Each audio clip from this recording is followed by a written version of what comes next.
Traveling the Vortex.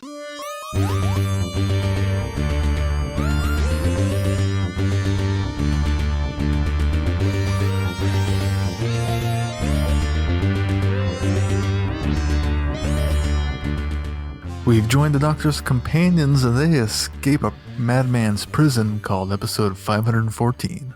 I'm Keith. I'm Sean. I'm Glenn. How are you guys? Pretty good. Feeling better, Sean? Well, getting there, yeah. Had a COVID scare this past weekend and wound up in the ER. Fortunately, it was just a sinus infection. Unfortunately, it was a sinus infection. That's lingering, but I don't sound like Barry White anymore, so that's a good thing. Holly's been, she was sick over the weekend, and she went and got tested as well, and she came back negative. But she's got all kinds of just congestion in her head. She's been sneezing and coughing, and so she's probably got the same thing, just a sinus infection and a good old run-of-the-mill cold. It hit me all of a sudden. I just, within a matter of like 2 hours, I went downhill from feeling fine to, I was doing the checklist going, oh no, oh no, oh no, no, no. And I thought for sure I was going to lose my gold star for the pandemic. I all the hard work that I'd put in on avoiding this stupid thing. And I just knew it. But all the tests came back negative, and I was like, okay, whew, dodged a bullet. This time. So far. Did you guys watch anything or read anything or do anything in the last couple weeks? Mel and I went out and caught a matinee showing of Moonfall, the new Roland Emmerich disaster flick. And I heard it's a disaster. It is so much a disaster and so much fun. Oh, is it? Did you have fun? We did, and I'm gonna preface this by saying there is not a lick of science in this. It is epic levels of, like, you have to go in this with a turn your brain off, check your logic and physics at the door. Do not bring them into the theater because there's no place for those in this movie. There's just don't. No, we're not doing that here. And if you can do that, I mean, if you're bringing Neil deGrasse Tyson with you to the theater, you are not going to have a good time. I can assure you of that. But if you can come and just expect to have an absolute blast watching disaster porn and things blow up and an absolutely ludicrous, yeah, it was an absurdly amount of fun. You are the only one that I've talked to or heard from that has liked it. I will freely admit, it is one of those simple minds, simple pleasures, and it pushed that button for me. Yeah. But I'll also admit that Roland Emmerich he has a niche, and the man is nefarious when it comes to, what are you going to do today, Roland? The same thing I do every day. I'm going to blow stuff up. And it just kind of like, yeah, I'm all right with that. And you look at the track record, it's not on the scale of Independence Day. It's probably closer to Independence Day Resurgence. But, I'm okay with that. It's just, he knows what I like. And I like to see things blow up in ridiculous fashion. And so I had a good time. Patrick Wilson was fun, and things blew up. I can't reiterate that enough. Things blew up, and I was happy. So, well, I kind of feel bad for him because I think I saw the budget was $138 million, and it made $10 million this weekend. Yeah, I think they spent more than the film's budget on advertising for it. And I hadn't even seen. Not doing well. I hadn't seen any ads. I hadn't seen any advertising. I hadn't seen any trailers. And then I was listening to a podcast, and they were talking about it, and I thought, what is this? And so I got to looking and started reading the reviews and stuff. And then a couple of guys at work had gone and saw it. They said it was just trash. It's not. They said it's not even worth it. So I'm glad to hear that you liked it. It is 39% on Rotten Tomatoes. Yeah, 39. Yeah, it is schlocky B horror movie kind of levels of I might like it then. Yeah, the title alone is I know, right? Moonfall, just and it hits all the tropes. It's got there are no characters. It's got tropes. The troubled son with the heart of gold, and the astronaut who was banned from doing things because they threw the book at him for something that wasn't his fault, and it's got all of that in it. It's just I ate it up.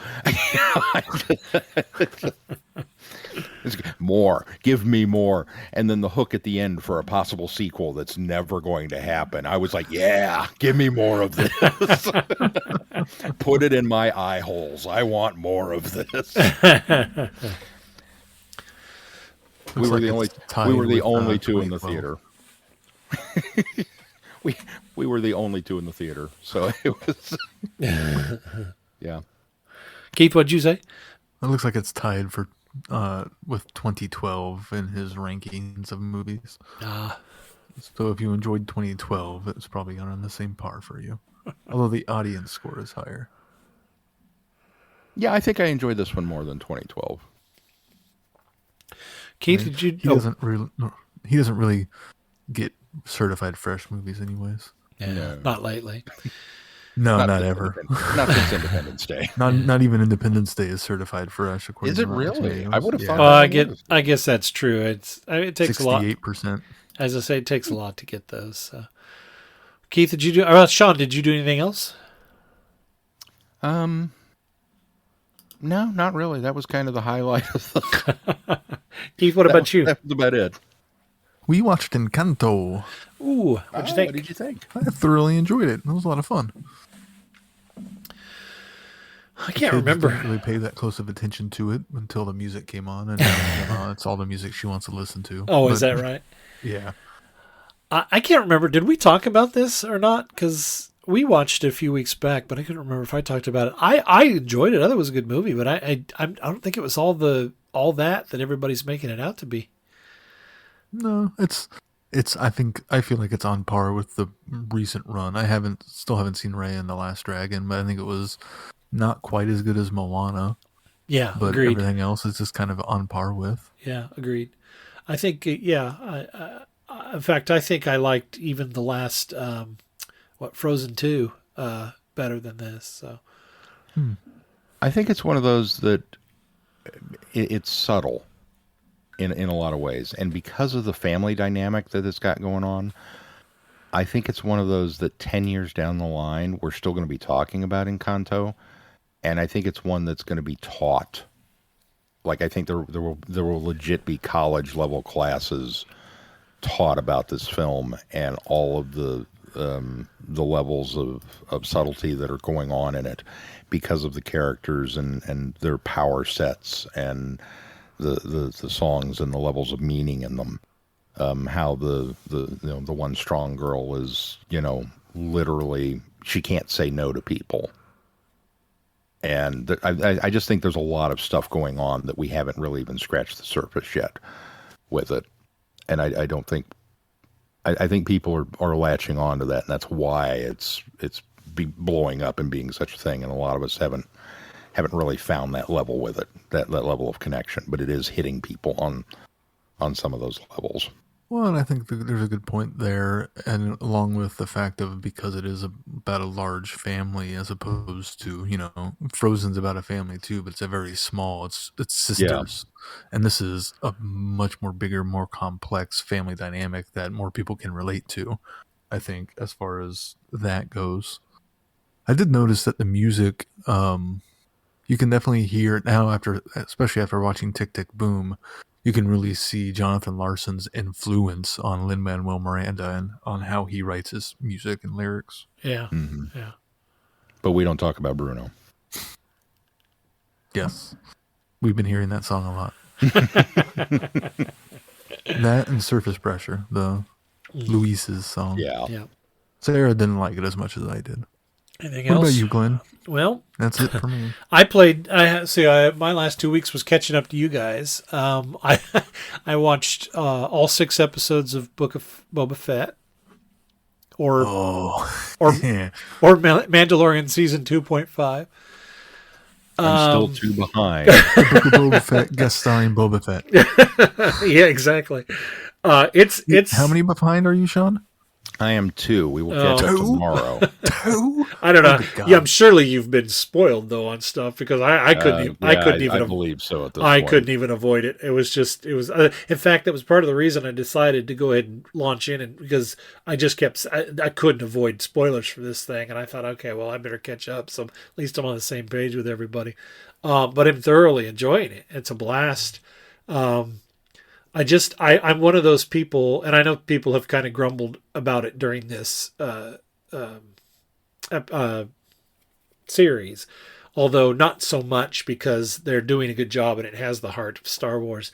But, people have always argued in the past against learning too much about Boba Fett and his background and all that things. And I think they're absolutely wrong. I think that if you leave the mystery there, same thing with Doctor Who, if you leave the mystery there, then it becomes very two-dimensional because you don't learn anything about the person that you're dealing with. And so I think going into this characterization that they have with this Boba Fett, I think is really unique and different. And I'm really enjoying the ride. I'm really enjoying the exploration of the character, especially with a lot of the kind of how they're doing the flashbacks.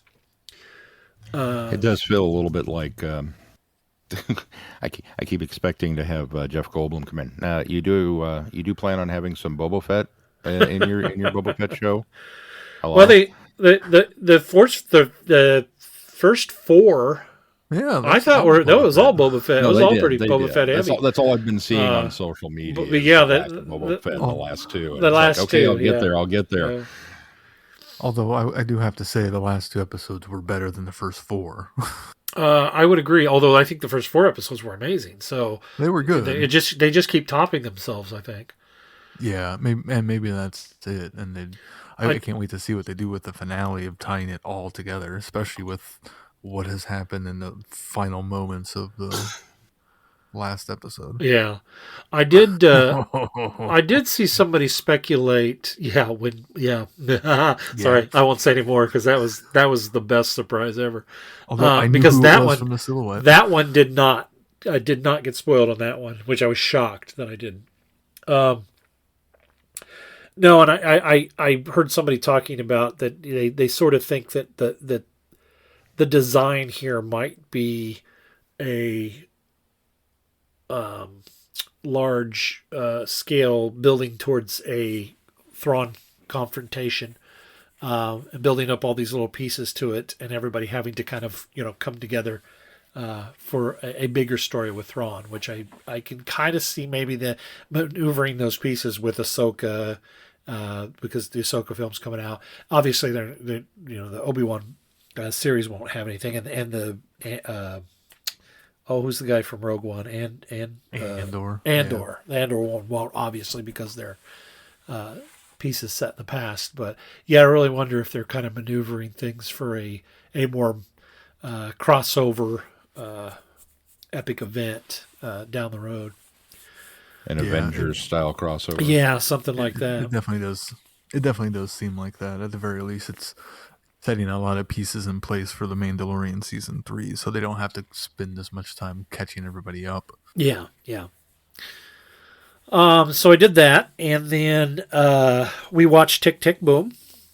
Really, really enjoyed that. I had no idea. In fact, I didn't even know Tick Tick Boom until you had, obviously had said it last time we talked, but I didn't realize that was a stage play that he had done before.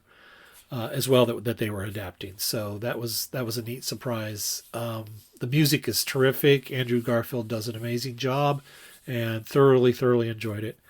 And then the third thing I did was I basically mainlined Get Back on Disney Channel because I thought, okay, I'm going to sit down and do this in little doses, do an episode and then come back and I knew I should have just known that I was going to sit down and get so sucked into it.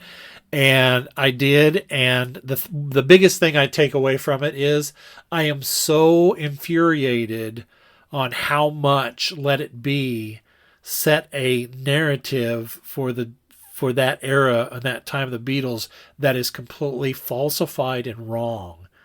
There was not the strife during those sessions that It's amazing. that let it be painted that picture and really kind of drove the entire story of the breakup from there on. Now, granted, this doesn't go up to the breakup, and I really do believe that the last straw was Lennon hiring what's the guy without consulting everybody. They mentioned the guy's name in it.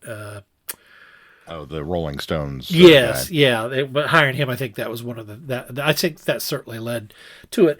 But the Yoko Ono stuff, I don't believe anybody that said that Yoko was there disrupting things and nobody wanted her there, because that is not. I mean, he could have left that stuff on the cutting room floor, but in the 6+ hours that is in these films, it's not there. It's just not there. She was not.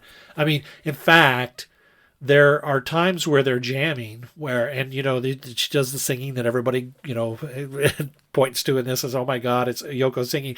But it really was more of Yoko's Yoko, but it was more of a kind of a primal just jam thing that even Paul was getting into when they were doing it. And then when Linda brings her daughter and she's doing the whole, the Yoko singing as well. I mean, you could just tell they were having a lot of fun. Yes, there was the tension when they were at Twickenham. Is it Twickenham? Is that how you say it?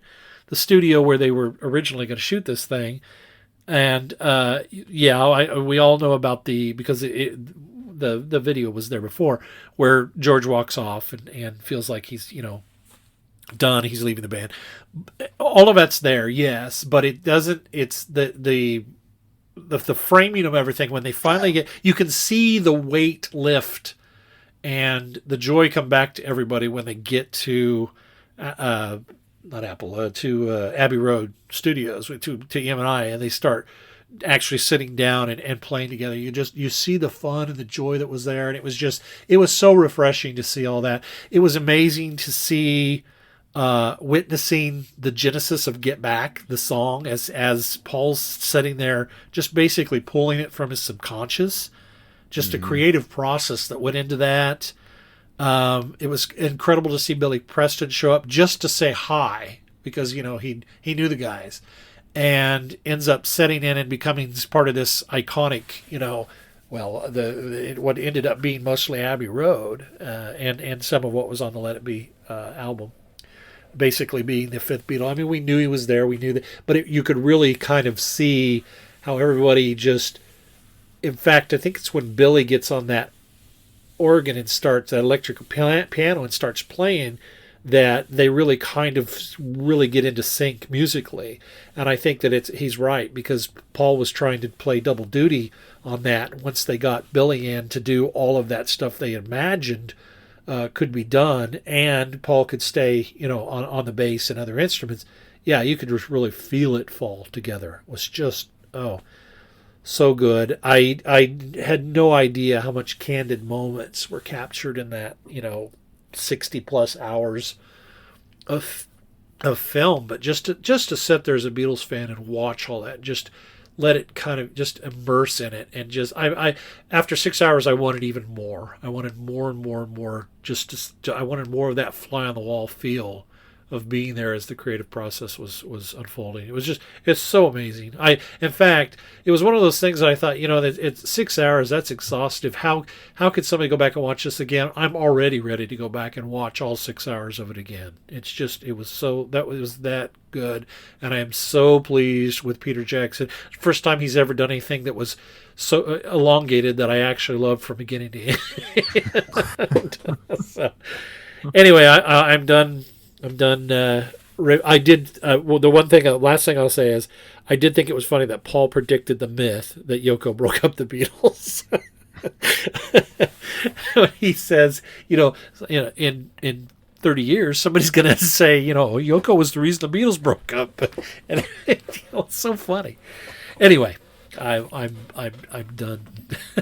So good. This episode of Traveling the Vortex is sponsored by Audible. Audible is the leading provider of audiobooks with thousands of titles to choose from. And the catalog includes many of your favorite Doctor Who titles, from novels to novelizations, and audio plays to audiobook originals. From new stories to old, you're bound to find something you'll like. And Audible has other science fiction and fantasy titles as well. There's Star Wars, Star Trek, and even audiobooks set in the Marvel Universe. And if you're a fan of the new Dune movie, you can listen to Frank Herbert's original book the film is based on. To sign up for a free 1-month trial, just go to audibletrial.com/travelingthevortex. Again, that's audibletrial.com/travelingthevortex. Sign up today. Well, should we do some reviews? Let's set it up again, just so the listeners remember. We're taking a trip through the Time War, and right now we are utilizing a graphic that we found online, and I want to apologize. I forgot to post it last week, but I have it on our website and I have it on Facebook now. But it's a terrific graphic that has pretty much the Time War, guiding us through the Time War, and this is kind of what we're using. And I wish I could credit who put this graphic together, but it's amazing. But that brings us up to our next set of stories in the Time War prologue, which are Deeptime Frontier from Ravenous 3. Stranded on a desolate world by a dead TARDIS, the Doctor and his friends are trapped, surrounded by creatures from Time Lord nightmares, the Ravenous. Elsewhere on the edge of the Time Vortex, a Gallifreyan research station takes on board an extremely dangerous artifact. Are the Time Lords sowing the seeds of their own destruction? And if one ravenous creature rattles the Doctor's nerves, what will happen if the whole clan is hunting him? Whoa, there's crickets there, Sean. Sean, you want to start? This is what I was afraid of. Jumping into the middle of some of these stories with the Time War arc and being thrown into the deep end, as it were, and not knowing any of the characters, getting none of the setup, just, Huck, here's the adventure, and learn as you go. Now, not that there's anything wrong with that inherently, and, sometimes it can be fun. But I don't think it did necessarily this story any favors by, what are the Ravenous? Well, they're these things. Okay, that's pretty much what you got. You just they're bad guys, and they eat talk things about them and ad nauseum enough to give you, at least I felt I had enough context to fully understand kind of what they were from the story. They were forward. Bad things that ate things. That's kind of all there was. they were the generic. They were like bad guys in a Marvel movie. It didn't matter if they were the robot evil or the alien evil. It was just something for the Avengers to go out and punch. In this case, they were things that we needed to run away from. That was it. And don't get me wrong, that's all we needed them to be. But I had no idea they were the boogeymen of Time Lord legend. Okay, and that was it. That was all I got from it. So okay, they're that. Well, so I did go on and listen to the rest of the box set, and I get the impression that while we have been told they were Time Lord boogeymen, that you really don't delve into kind of their origins and stuff until this box set. Right. Yeah, that was really? And that was a good. In fact, I got the impression, and I've had to have started the next. I haven't gone all the way through, but I've started the next one.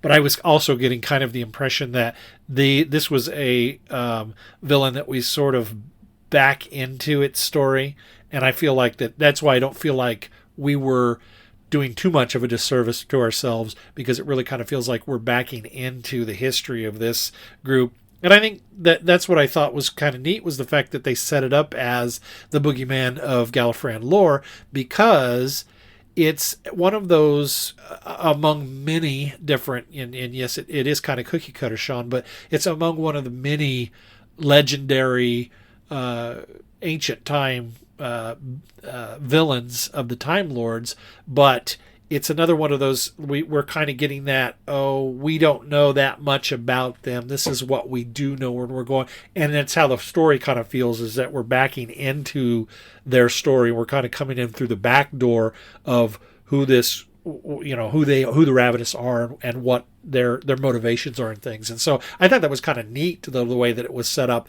And I kind of felt like that we were maybe being groomed into that kind of thing for further stories as we listen to more of this. Of course, now we won't be doing any more of this one for a while, but I think eventually we're going to come back to it and learn a lot more. And I think it'll give the what feels like maybe a two-dimensional Doctor Who villain, I think it'll give it maybe a little more meat. And unfortunately, I felt the same way about the companions.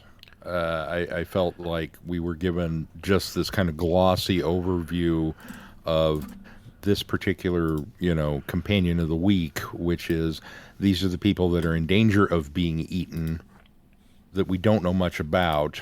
And admittedly, again, we're jumping into the middle of this adventure. And, again, that's okay. I can swing with the punches here. But I would have liked to have known the stakes a little bit more, to have felt a little bit more attached to these people, because at this point the stakes for them are up here, and for me, if they get eaten, okay, I don't really, I'm not invested enough to be that concerned. If it's Ace, I'm worried. I don't think Ace is going to be eaten, but there's a concern level here. So I'm not that invested in the story with these people yet, and so I would have liked to have had that, and I didn't get that just because of where we jumped on at, and so it was kind of the same deal. I got a glossing over. These are the principal players and go, and I didn't get it. So as a story, it functions okay. It does what it needs to do, and it's just it's a running about the station and doing its thing, and a fairly exciting little adventure.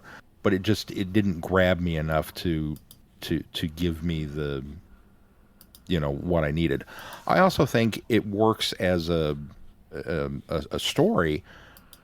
I didn't really feel like it had anything to do with the Time War, at least where it's at now. Now, again, I reserve rights to change all of this based on when we come back around to A, listening to the rest of the Ravenous stuff and where it's going to fit in with that segment, and B, where we fit in with the rest of the Time War stories, and then go, okay, this is where this is going to go. I mean, it's just a story at this point, so I kind of feel like I don't know that I can really review it beyond the story was okay.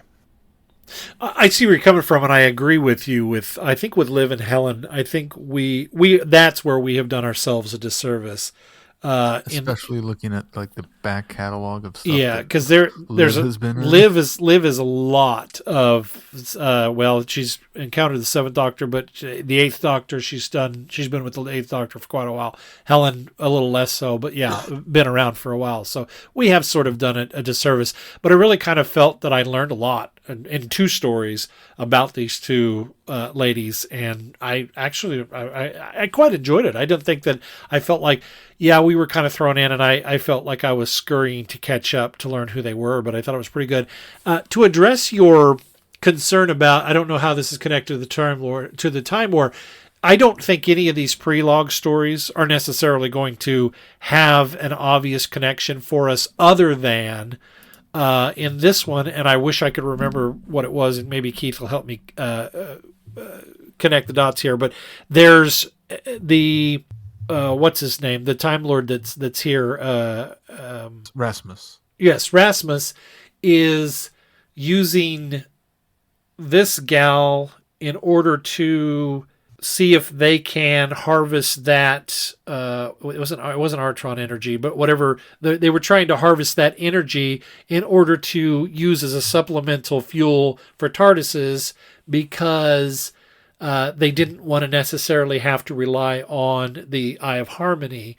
And so this was going to be, it's under the guise of a supplemental fuel source that they could use, but it's alluded to in there at some point that it's the source that they're going to use for the war TARDISes that are being the battle TARDISes that are being manufactured right now, and the fleet that's being put together. So that really is the only connection of this to that, is the fact that that's what they are doing, is they are harvesting that resource. Okay, I caught that, but I didn't make the connection that dropped line was the prologue part of it. Okay.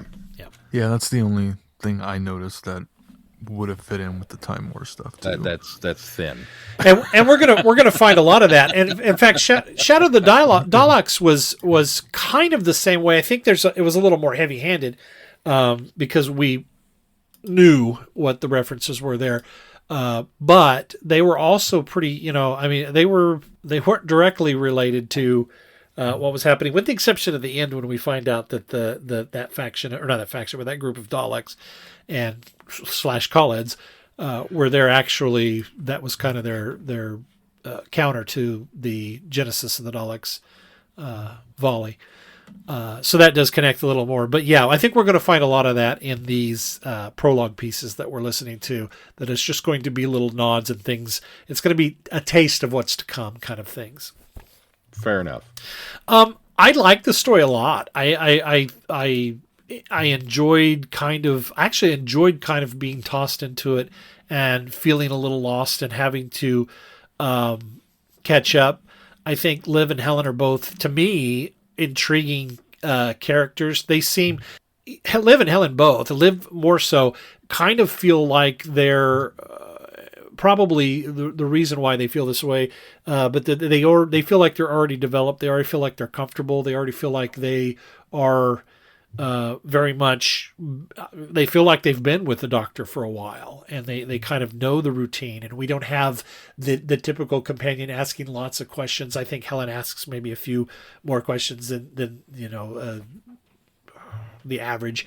But I kind of feel like they really have they already have their station, and I think that I like that. I like companions that are kind of already they're not themselves not playing catch up either, and so that was cool. I liked that about them. I like the intrigue of the Ravenous. I want to know where we're going with that. I want to learn more about the Ravenous, and we just said his name, Braxel. I think he was an intriguing character. It's a little refreshing to get a Time Lord that isn't necessarily, at least yet, necessarily working against the Doctor. He was, but indirectly and unintentionally at first, was working against the greater good, but unintentionally it doesn't really know that it's happening. And so it was refreshing to find or listen to or hear a Time Lord that wasn't butting heads with the Doctor the whole time, or had nefarious plans, or things like that. So I liked that about it as well. I agree. I kind of kept almost waiting for that shoe to drop, and then it didn't. And it was like, oh, cool. Agreed. And then the fact that he also makes amends with Visteron. Yep. With how he resolves things. Oh, he's going to take her back to Earth and set things right, and maybe spend a little time there himself. That even more redeemed him with what he had done throughout the story. There was the nice surprise that the Doctor thought that this was one person, and it turns out that this is actually the daughter of the person that he thought it was, or the granddaughter. Yeah. Granddaughter. It was daughter. The mother of the person. Oh, it was mother. Yeah, you're right. It was the mother of the person that. So it's sort of, and in fact, that's the timey-wiminess of it. Is she ends up like in history? This gal actually disappeared, right? Yeah. So I kind of wonder if maybe there's a hint to something that's happening, or maybe her and Rasmus Rasmus ends up. Maybe that's why she disappears, because of events that are forthcoming from that. I don't know. Well, I got the impression that Rasmus was like, "Let's go rewrite time." Yeah, says, "What the heck? Let's rewrite time." That's right. Something along those lines. So I got the impression that while it's not something we knew about previously or would hear about again, it was something that had happened and the Doctor was aware of, and now that because of this event, time has changed. It's changed. Okay. Yeah. All right. That makes sense. And I like the fact that, the Time Lord also wasn't trying to bring the Ravenous out, that it was an accident. Yeah. And I think that's a nice added layer of intrigue to it of, oh, this is what's happened and nobody realized where they had been this whole time and now they're out. Adds a nice level to it. They all say, who is Doctor Who? Do you collect Doctor Who? Do you have Doctor Who items and you don't know you collect Doctor Who? For all things in the Doctor Who collecting world, tune in to the Doctor Who Collectors Podcast, a Direction Point Network podcast. I am Larry Van Rosbergen, your host, and I have been collecting Doctor Who for 40 years. With popular features like collection protection and the most outrageous offer, we have a lot of fun. Available anywhere you get your podcasts. You're listening to Traveling the Vortex, a Direction Point Network podcast. Well, let's talk a little bit about the next one, which was Companion Piece. When the evil Time Lord known as the Nine comes across the rare and valuable item floating in the space-time vortex, his acquisitive nature means he can't resist the urge to complete the set. Soon a wicked scheme is underway. Only the Doctor's friends, past, present, and future, will be able to stop him. But without the Doctor around, will even the combined skills of Liv, Helen, Riversong, Bliss, and Charlie be enough to save the day? Bum, bum, bum. Yeah. I had so much fun with this story. I did too. One of the interesting things about this is we get the Nine briefly in the previous story, and they're referring to him as the 11. And so there's a bit of a timey-wiminess going on here because that incarnation of him is obviously further down in his botched regeneration cycles. And this is actually an earlier incarnation of him when he's still being referred to as the Nine.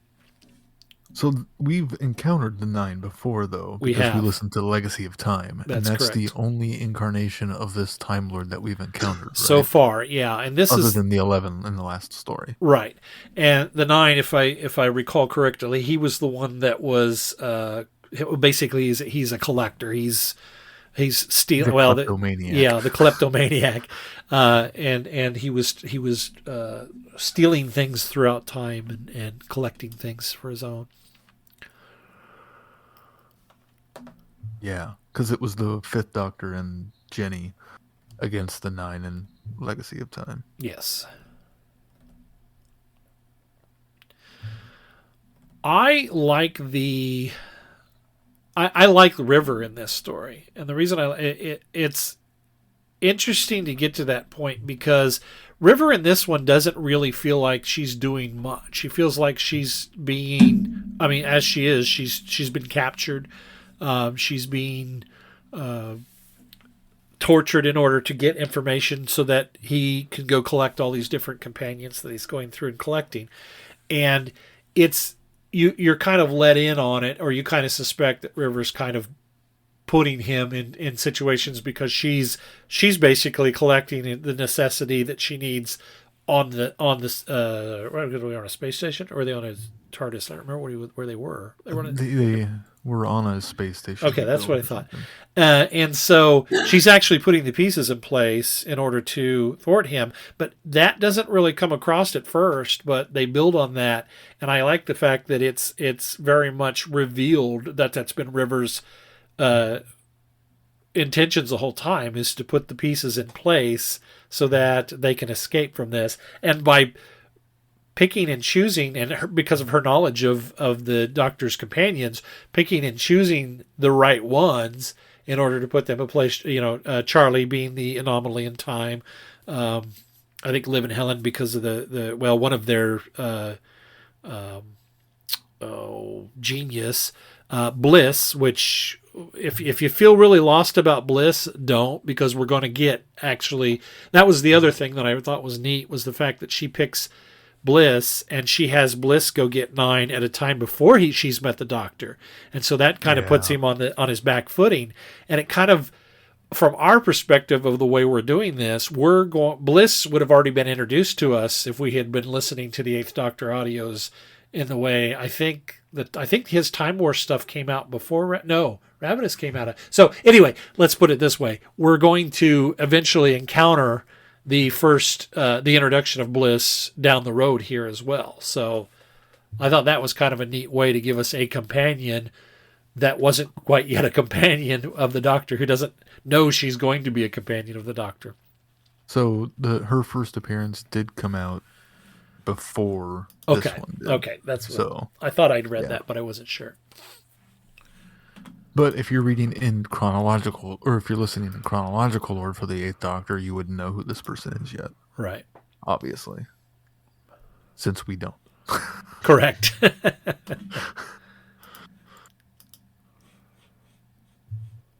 Yeah, I thought it was a really clever story of River gathering a team together and getting them so they all could escape, and how they all worked together and figured out what their strengths were, and it almost had an escape room feel to it, since they're trying to escape a prison anyways. But they all had a certain skill set that they were able to utilize and figure out how they're going to get out and why she picked each one of them. I thought that was really clever. And plus, having River around always adds a bit of levity and fun to the story. And I thought all the companions bounced off each other really well. And then there's all the fan service. Yeah. So much fan service. That was something I went back and forth on as I kept arguing with myself. It was, when's the Doctor going to show up and save them? And then it was, no, dude, they don't need the Doctor. These are capable individuals. They can do it on their own. Right. How are they going to save themselves? That's the question. I can't wait to see how this transpires. And then they got into it, and it was this amazing, trick of events that allowed them to, and then Rivers, setting them all up to form this team, and how are they going to do it? And how that, played off of each other and put this together, and that they figured it out, and it just was this amazing, Ocean's 11 style. So good descriptor, yeah. Yeah, I mean, it was all of the best of the heist movies and the those kinds of things that I love. That it was like, yes, all of the goods of this kind of stuff. And as you were saying, the fan service in it, when you get those moments that he kept. The Nine kept making these asides, and I wondered, well, does he have canine? Is he brainwashed somebody? Is he, what was it? And then it was, excuse me, just River that he was, oh, okay, but no, even that was amazing with how it was, planned out. And when she turns the tables on him and sends him to a younger version of herself, right, it's like, oh man. Well, because because of course she would. And the cool thing about that is he's there to collect somebody else, and it's the body of a companion. And River just happens. She knows that she's there guarding the body or watching over the body at that time, and so to use herself against him, and then planting that. Well, when he does get, who we later find out is Katarina. When he does get her back on there, and then her whatever, it was kind of that weird existential reading her Artron, the Artron energy that was within her that stayed, and that ends up thwarting the Nine in that situation, and resolving that and giving Katarina sort of that redemption arc, a hero story, even after death. I thought that was really kind of cool how she tied all of that in together as well. Yeah, there was so much good in this that, much like the first one, again, I felt like I had been kind of dropped in the middle of things because we had a little bit more to go on with. We'd been exposed to the villain before, and I was familiar with the companions at least, because this was a follow-up. But I still kind of felt like, once again, we really didn't do ourselves much in the way of favors with this one. But at least, we're somewhat familiar. But the story so much more than made up for it by being over the top with the fun levels that Well, didn't and mind so much. River and Charlie act as a security blanket for those of us that are at least familiar enough with those characters, and they have a big enough part in this that I think this one settles a little better because we feel like we know them. And we just spent a full episode with Liv and Helen, too, so they're not as much of strangers. Yeah, they're more familiar to us now. I liked the, I guess you could call them cameos. We had Fraser Hine as Jamie. We had Joe Grant, Katie Manning. We had Leela Louise Jameson, Romana Lala Ward, Adric Matthew Waterhouse. Of course, we had Katarina, which was voiced by another actress at this point. And then Margaret. I don't know, have we met Margaret yet? It looks like this is the only time she appears. Oh, okay. So this is a companion that we've yet to have that was kind of neat to throw a companion in that nobody knows. No one has ever heard of. Yeah. Right. Gives a nice depth of, look, yeah, there's plenty that we don't know about. And of course, Miss Charlotte Pollard. Yeah. Yes, it was so nice to have her back too. Not missing a step, because I think it's been a while since she had done anything, right? Yeah, she's got, and in fact, I think even her, Charlotte Pollard, something adventurous, I think is even newer than this. So she's and it was nice to have them acknowledge and talk about the whole Sixth Doctor thing and making her even more of a time thing. A complex time-space events, and the fact that he occasionally takes her over to the Sixth Doctor's corridor and then back, and it just made me laugh. Someday we'll get back to those. Someday. Well, any closing thoughts on these two? John, I completely see where you're coming from with the frustration, especially that first story. But I really kind of feel like you and I are getting a dose of what we started this whole endeavor out with Keith for so many years. So it's time for us to get a little taste of our own medicine. I suppose. Turnabout is fair play. That's right. Which I suppose is why I did not have any of the same qualms Sean did. It's just par for the course. I'm experiencing a sensation altogether new to me. Hello, fellow time travelers, and welcome to the Doctor Who Target Book Club podcast, the only podcast to discuss, in story order, all the Doctor Who novelizations. My name is Tony Whitt, and every 2 weeks or so, I'm joined by a 2 to 3 person discussion panel, including our so-called expert who's been a Who fan since 1979. That would be me.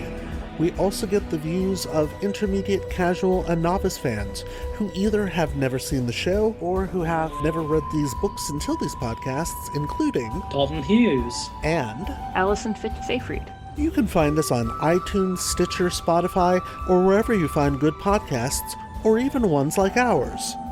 You're listening to Traveling the Vortex, a Direction Point podcast. Well, we have a few more in our prelude version, starting with next week's. Sean, what do we got coming off the schedule? Well, coming up on the schedule, we are going to be looking on our next episode at the War Master box set number 2, The Master of Callus, along with a bonus, which will step outside the Time War for just a moment, to look at the recently released Web of Fear, the animated episode 3, which of course we've reviewed the Web of Fear. It's one of our favorites, but they've gone back and animated that missing episode that may or may not being held hostage over in the Middle East somewhere, because I know Glenn loves to talk about that, and I just had to get that dig in. But they've animated it, so we'll be covering our thoughts on recently released episode. And then we dip over into the Gallifrey time with the look at the Time War with a couple of stories from that set. So, again, schedule is posted on our website, and you can follow along there as that finishes off the prologue of the Time War. And again, just a reminder, Time Lord Victorious would fall in this line of prologue as well, but we are obviously skipping that for obvious reasons. We've reviewed those last year, or I guess it's almost been 2 years now. It was the end of 2020, I believe, when we started that endeavor. So, all right, well, was it that long ago? we've also got another project that we're doing with some friends of ours over at the Five-ish Fangirls. Sean, you want to talk a little bit about what we're doing with them? Well, it's a fun little adventure that we like to call the Oscars. It sounded like you were channeling John Wayne there for a minute. Yeah, it really did. Didn't it? Well, little lady. It's the Pod versus Pod Oscar. What are we calling this? Pod versus Pod Oscars competition. Pod versus Pod Oscars competition. Thank you. As some of you may or may not know, I host Flicks with Friends, which is a movie podcast, and then the Five-ish Fangirls, specifically Rachel, is very, very good friends with Nick, who runs the Gold Standard podcast, where they have been going back and covering all of the Oscar winners throughout history. And I've been fortunate enough to be a guest on that one as well. And so all of the guests and etc. on that show are teaming up, and we're going head-to-head, forming teams to guess the Oscar winners, which, by the way, well, it will be already announced by the time you listen to this, but for us, it is the Oscars nominees are being announced tomorrow. And so we will be forming teams, and it is the guys here at Traveling the Vortex, along with Nick, and who's our other teammate? Charles? Is that his name? I've not met Charles yet, but I believe his name is Charles. And against the ladies over at the Five-ish Fangirls. And we will be making our own predictions for the Oscars, and then putting forth a team guess, and putting those forth and going head-to-head. And the winners, as far as who gets the most number of guesses correct, once the Oscars are broadcast at the tail end of March, gets to make the other team watch a terrible movie of their choice. Which will be a lot of fun, and we'll have to discuss what terrible movie we plan to unleash upon the ladies should we win. And I will be counting on you guys to make that happen. So a lot of good fun, and we'll keep you updated on how that's going. I think we're going to mention nominees. We might talk even a little bit next week, a little bit about the movies and the nominees. Nothing that we're going to deviate too much from our Doctor Who stuff, but we may make a little mention. But we'll keep you updated, keep you apprised as we head into Oscars, and let you know how this competition goes. All right. Well, me too. Be sure to check out. Be fun. Be sure to check out our website, travelingthevortex.com, for updates on this podcast. And if you get any value out of the podcast, why not consider putting some value back into it? You can do that by clicking on that patron link on our website. Consider supporting us. Thank you for those who already are. We appreciate it so much. Also, please consider giving us a 5-star review wherever you subscribe to the podcast. It helps bump us up in those ratings and recommendations. And then make sure you join in the conversation on our listeners forum on Facebook. Anything else we need to talk about before we close this show? If not, until next time, I'm Glenn. I'm Sean. I'm Keith. Cheers. Good night, everybody. Be seeing you. Thanks for listening. You have been listening to Traveling the Vortex. Doctor Who and all of its associated programs are owned and trademarked by the BBC. No infringement is intended or implied. Direction point! Direction point! A Doctor Who podcast network.